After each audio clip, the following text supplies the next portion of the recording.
Welcome back to my channel, guys. Today we will be learning how to bend a 90-degree bend on a piece of EMT. Super easy. This is 1/2 inch. However, we have to think about a couple of things.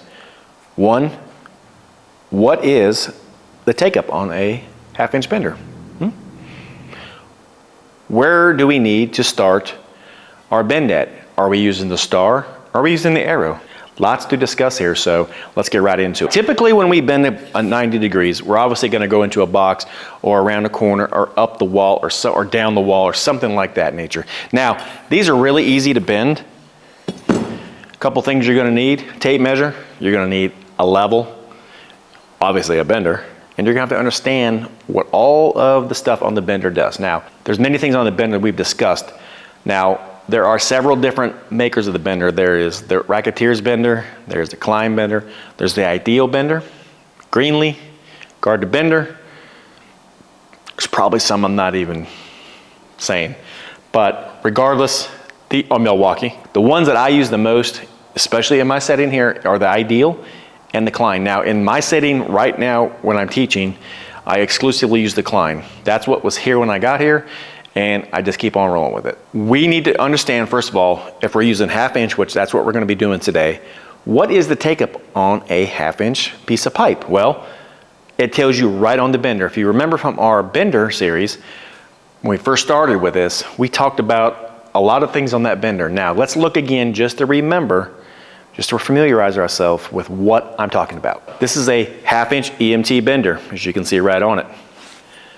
The take-up is 5 inches. So what does that mean? It means if you were to put your conduit right at the very end here, which I don't recommend, right at the very end, you bend it, 5 inches is the smallest 90 you're going to be able to get out of here. Now, I don't recommend putting on the end. A couple reasons. You don't have a lot of real estate if you need to cut any off. You also potentially, if your shoe is bent for any reason, which I doubt it will be, but it could be. Never know. You could egg the pipe, and then you're not going to get the coupling on. So I suggest if you got to do that, it's one thing, but typically, usually you're not going right up against the 90 at 5 inches. So regardless, that's the take-up. So let's just say you needed a 6 inch 90. You're going to have to come back 1 inch on your piece of pipe. Mark your mark, put it on your arrow, and then you're going to have to bend it. That's the way it is. If you need a 10 inch, you got to come in 5 inches. Now I'm going to show you how to do that on a piece of pipe, so we're both on the same playing field, so you can kind of understand what I'm talking about and how it actually looks and how it actually ends up 90 degrees. But like I said, you're going to need a tape measure, a Sharpie, preferably a pencil. You're also going to need a bender and a piece of pipe. So I say we get started. All right, so for the video purposes, what we're going to do is we're going to lay this piece of pipe right here, and I'm going to just go ahead and show you. Now, there's two ways of doing this. Let's say we needed a 10 inch 90. So you can, if you're good at math, which most of the time I am, most of the time I'm not, so it's a 50-50 shot with that. If you are good with math, all you have to do is subtract your 5 inches. Your 5 inches, for 1/2 inch anyway. If you want to say you need a 10 inch 90, well, you have to subtract 10 from 5, so it'll leave you at 5 inches. Mark your mark. Or you can hold your tape measure over 5 inches, and it's also 10 inches. So that right there would give you your 10 inch 90. Because by the time you put your hook in here, when you pull this up, you're going to have 10 inches of real estate in here. So this is where we're going to go. We're going to say it's 10 inch 90. We're going to draw a circle around here. Probably not all the way, because I don't really need it all the way. I just need to be able to get this mark dialed in on the hook. We'll get our bender, we're going to put the pipe in, and we're going to put our mark right there at the arrow.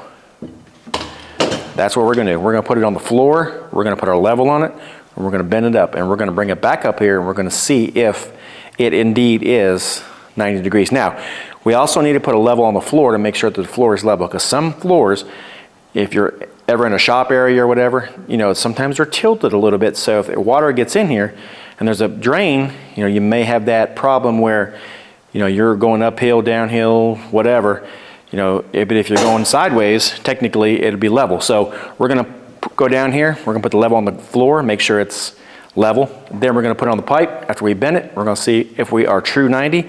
We're gonna bring it back up and we're gonna measure. We're gonna see what it is. All right, our floor is pretty well level. So I'm gonna go ahead and put this down. And what we wanna do is we wanna keep our foot pressure on here more than anything. So our foot pressure is gonna be all of our might down here. This is where all the bend's gonna come from. Where our hand is right here, it's only to guide the bender up. Now, also on the front of the shoe, if you just lay your conduit down on the floor with your conduit bender, your conduit bender has a flat spot on it, and it'll stay pretty much where you need it to be. So you're pretty much dialed in right there. So like I said, foot pressure is the key. As you see right here, all I'm gonna do is just hold one finger here so you can see how much pressure I need. That is the main thing. So all we're gonna do is pull it. Now I don't want you to do this. I'm just showing you that foot pressure is the key. So I'm gonna go ahead and pull it again. And I'm just basically pushing with my foot. Now you have to push down a little bit, but your foot is the main thing you have to push down. All right, so let's see if that's level. It doesn't look like it, but we're gonna see how far we are out. Okay, so I need a little bit more. So let's see. Okay,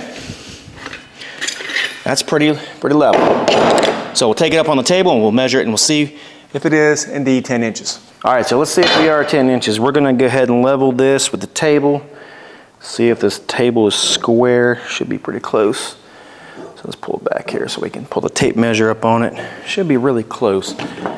So now the floor said level. As you can see, it doesn't look very level here, but it could be the pipe bent. Regardless, the floor said it was level. So let's see. And we are right on the money with this. It's just, it may be a 16th over, but it could be that well, let's just see. Nope. Yep. And it's like probably, can you see that? It's just like not quite a 16th over, but pretty close. Climb benders are pretty accurate. So that's all there is to it, guys. Any measurement you get, you just have to subtract 5 inches from. So if it was 12 inches, you would take 12 from 5, and that is, well, you got to tell me what that is because I don't even know. So 12 from 5 is 7? Yeah. So 7 inches you have to put your mark at. Super easy, guys. So I hope this helped, and I hope that you learned something from this. Really easy to get your 90s bent, guys. Foot pressure is the key. Remember that video I had where I told you all the stuff about the bender? If not, you know, you can go back and you can learn about that. Now that bending video or that bender video is not the most fun to watch, but it is very informative. So I hope that helped. I hope that cleared something up for you if you wasn't sure. You know, there's many other ways we're gonna bend a 90. We're gonna use the star, not today, but we are gonna talk about that in a future video. So a lot of things upcoming on this channel. If there's something you definitely wanna see, definitely drop me a comment down below and let me know. If this video or any of my other videos have given you any value, please smash that thumbs up. Subscribe for sure. There'll be a lot more coming up. If you want to see, look up here in this corner, how to bend the perfect box offset without math. Well, by all means, that is the video. You can click on that. I will see you in there. Make sure you hit that like and subscribe. Drop me a comment, and I'll catch you guys on the next one. Have a great day.